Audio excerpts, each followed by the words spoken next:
Now we reach the end of the workshop. A lot of the topics discussed today were quite advanced and we went through them very quickly. So let's quickly go over them once more.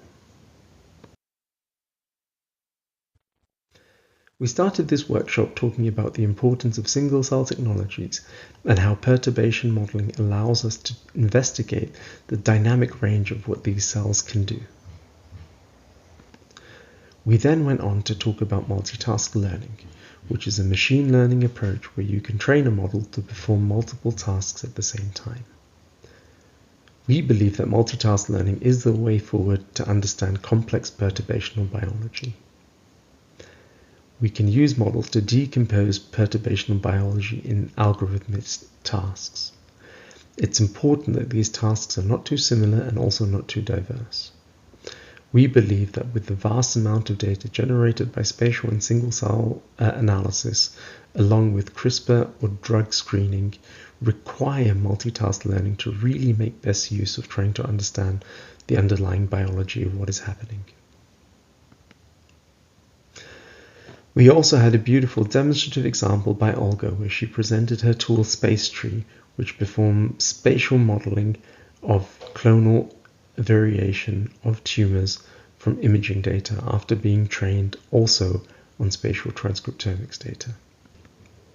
In this setup, one can see that the tumor evolution is a sequential genetic perturbation that leads to this tumor phenotype, and we're able to model this in the transcriptome and identify the spatial genetic makeup of this tumor, avoiding laborious analysis of tissue sections, which will involve things such as microdissection and analysis of these individual sections. One can imagine how making use of this data would help us understand tumor heterogeneity to investigate differential drug response in these different domains of the tumor.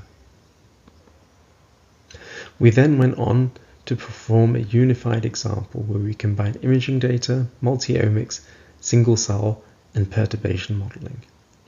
Here, we did an in silico knockout of the gene 6.2, which we had chosen because we know it's involved in kidney tumors, where this gene is overexpressed and it causes uncontrolled growth of the kidney.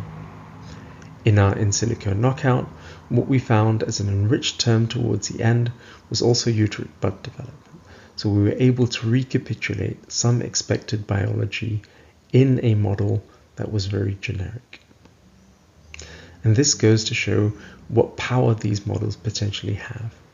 Now, combining such an approach with foundation models or world models, where we try and learn from masses of data, we could actually come up with a very new concept for digital twinning, where we take a learned perturbation model and see what happens when we do in silico knockouts or targeting with certain types of drugs to actually achieve a computational bench to bedside clinical transition. Very exciting. We really appreciate you sticking with us through this presentation. We'd also like to advertise that the ELIXIR EU Biohackathon later this year, that will be happening in Barcelona, we've been selected to run the Perturb Bench project. We will try and take some of the concepts discussed today into a benchmarking setup to really see how well some of these tools work with different types of data. We hope you can join or tune in. The majority of the effort to establish this workshop was from Merta and George. They did a fantastic job. They were also supported by the groups of Fotis, Andrew and myself. We'd also like to have a special shout out to Aspasia and Vasiolos, who worked tirelessly behind the scenes to really make sure that many of these tools that we used in the workshop really worked. Thank you all. Alright, so now we're at the end. We hope you enjoyed the workshop. Thank you so much for sticking with us. If you have any questions, feel free to reach out. Thank you.